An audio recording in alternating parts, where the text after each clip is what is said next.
എല്ലാവർക്കും എൻ്റെ പുതിയ വീഡിയോയിലേക്ക് സ്വാഗതം. ഇന്ന് നമുക്ക് നല്ല ഹെൽത്തി ആയിട്ടുള്ളൊരു കേക്ക് ഉണ്ടാക്കിയെടുത്താലോ. ഇത് റാഗിപ്പൊടി വെച്ചാണ് ഉണ്ടാക്കിയെടുക്കുന്നത്. അതുപോലെ ആവിയിലാണ് നമ്മളിത് വേവിച്ചെടുക്കുന്നത്. വെറും 15 മിനിറ്റ് മതി നമുക്കിത് തയ്യാറാക്കിയെടുക്കാൻ. അത്രയ്ക്ക് എളുപ്പത്തിലും അടിപൊളി ടേസ്റ്റിൽ ഉണ്ടാക്കിയെടുക്കാവുന്ന ഈ കേക്ക് എങ്ങനെ തയ്യാറാക്കുന്നത് എന്ന് നോക്കിയാലോ. ഒരു പാത്രത്തിലോട്ട് 1/2 കപ്പ് റാഗിപ്പൊടി ഇട്ട് കൊടുക്കാം. ഈ റാഗിപ്പൊടി എന്ന് പറഞ്ഞാൽ വറുത്ത റാഗിപ്പൊടിയാണ്. ഇത് വറുക്കുന്നത് എങ്ങനെയാണെന്ന് വെച്ച് കഴിഞ്ഞാൽ റാഗിപ്പൊടി ഫ്രൈ പാനിലോട്ട് ഇട്ട് കൊടുക്കുക. എന്നിട്ട് ലോ ടു മീഡിയം ഫ്ലെയിമിലിട്ട് ഇതിനെ വറുത്തെടുക്കണം. ഇതിനെ വറുത്തെടുക്കുമ്പോൾ നല്ലൊരു മണം വരും. എന്നിട്ട് നല്ലതായിട്ട് ഇത് ചൂടായി വരും. ആ സമയത്ത് നമുക്ക് തീ ഓഫ് ചെയ്യാം. എന്നിട്ട് തണുക്കാനായിട്ട് ഇത് മാറ്റി വെക്കുക. നല്ലതായിട്ട് തണുത്ത് കഴിയുമ്പം ഒരു ബൗളിലോട്ട് ഇട്ട് കൊടുക്കാം. റാഗിപ്പൊടി പച്ചയ്ക്ക് എടുത്തു കഴിഞ്ഞാൽ വല്ലാത്തൊരു ടേസ്റ്റ് ആയിരിക്കും. അതുകൊണ്ട് വറുത്തിട്ട് മാത്രമേ റാഗിപ്പൊടി എടുക്കാവേ.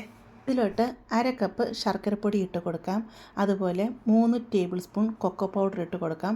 അൺസ്വീറ്റഡ് കൊക്കോ പൗഡറാണ് ഞാൻ ഇതിലോട്ട് ഇട്ട് കൊടുത്തിരിക്കുന്നത്. എന്നിട്ട് 3 ടേബിൾ സ്പൂൺ സൺഫ്ലവർ ഓയിലും കൂടെ ഇതിലോട്ട് അങ്ങ് ഒഴിച്ചു കൊടുക്കാം. ഇതിലോട്ട് ഒരു നുള്ളു ഉപ്പും 1/2 ടീസ്പൂൺ ബേക്കിംഗ് സോഡയും ഇട്ട് കൊടുക്കാം. അതുപോലെ 1/2 ടീസ്പൂൺ തന്നെ വാനില എസൻസും കൂടെ ഇതിലോട്ട് അങ്ങ് ഒഴിച്ചു കൊടുക്കാം. എന്നിട്ട് വിസ്ക് വെച്ച് നല്ലതായിട്ട് ഇതിനെ അങ്ങ് മിക്സ് ചെയ്ത് കൊടുക്കാം. ഇതിലോട്ട് 1/2 കപ്പ് ഫുൾ ഫാറ്റിൻ്റെ പാലും കൂടെ ഒഴിച്ച് കൊടുക്കാം. റൂം ടെമ്പറേച്ചറിലാക്കിയിട്ട് വേണം പാൽ ഇതിലോട്ട് ഒഴിച്ച് കൊടുക്കാനായിട്ട്. ഒരു വിസ്ക് വെച്ച് നല്ല രീതിയിൽ ഇതിനെ മിക്സ് ചെയ്തെടുക്കുക. ഒട്ടും കട്ടകളില്ലാതെ നല്ല രീതിയിൽ തന്നെ ഇതിനെ അങ്ങ് മിക്സ് ചെയ്തെടുക്കുക. ഇനി മിക്സ് ചെയ്തെടുക്കുമ്പോൾ കുറച്ച് ലൂസായിട്ടിരിക്കും. ഈ ഒരു പരുവത്തിലാണ് ഇത് കിട്ടുന്നത്.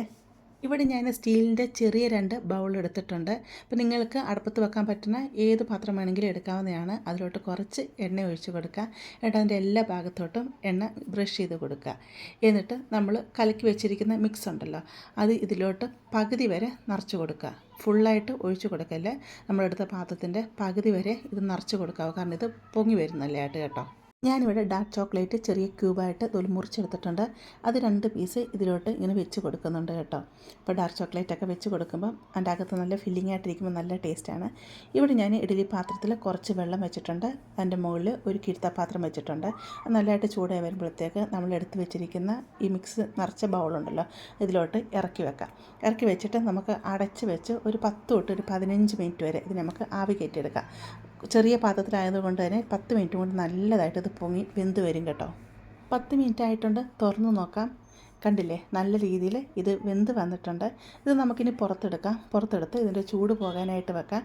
നന്നായിട്ട് ചൂട് പോയിട്ട് മാത്രം നമുക്കിതിനെ മുറിച്ചെടുക്കാം. കേക്കിൻ്റെ ചൂടൊക്കെ പോയി വന്നിട്ടുണ്ട്. ഞാൻ നിങ്ങളിത് കാണിച്ചു തരാം എത്രമാത്രം സോഫ്റ്റാണെന്നുള്ളത്. കണ്ടില്ലേ, നല്ല സോഫ്റ്റാണ് കേട്ടോ. ഇത് നല്ല ഹെൽത്തി ആയിട്ടുള്ള ഒരു കേക്കാണ്. അപ്പോൾ നിങ്ങൾക്ക് സൺഫ്ലവർ ഓയിലിന് പകരം നിങ്ങൾക്ക് ബട്ടർ മെൽറ്റ് ചെയ്തിട്ട് 3 ടേബിൾ സ്പൂൺ ഇതിലോട്ട് ഒഴിച്ച് കൊടുക്കാവുന്നതാണ്. അന്നേരം നിങ്ങൾക്കിത് ഹെൽത്തി ആയിട്ട് തന്നെ നിങ്ങൾക്കിത് ഉപയോഗിക്കാവുന്നതല്ലേ. അതുപോലെ നല്ല ടേസ്റ്റാണ് കേട്ടോ. ഇത് മുറിച്ചെടുക്കുമ്പം ഇതിൻ്റെ അകത്ത് ചോക്ലേറ്റൊക്കെ നല്ലതായിട്ട് മെൽറ്റായിട്ട് ഇത് നല്ല ശരിക്കും ഒരു ചോക്ലേറ്റ് കേക്കിൻ്റെ നല്ലൊരു ടേസ്റ്റ് തന്നെയാണ് കേട്ടോ. കുട്ടികൾക്ക് മാത്രമല്ല വലിയവർക്കും ഒരുപാട് ഇത് ഇഷ്ടപ്പെടും. നിങ്ങൾ തീർച്ചയായിട്ടും ഒരു പ്രാവശ്യം ഇത് ഉണ്ടാക്കി നോക്കണം. കാരണം അത്രയ്ക്ക് നല്ല ടേസ്റ്റുള്ള ഒരു ഐറ്റമാണിത്. അപ്പോൾ നിങ്ങൾ തയ്യാറാക്കി നോക്കുക. ഇഷ്ടപ്പെടുവാണെങ്കിൽ ചാനലൊന്ന് സബ്സ്ക്രൈബ് ചെയ്ത് സപ്പോർട്ട് ചെയ്യുക, ലൈക്ക് ചെയ്യുക, നിങ്ങളുടെ ഫാമിലിയോട്ടും ഫ്രണ്ട്സിലോട്ടൊക്കെ ഷെയർ ചെയ്ത് കൊടുക്കുക. നമുക്കിനി ഒരു പുതിയ വീഡിയോ ആയിട്ട് അടുത്ത ദിവസം കാണാം.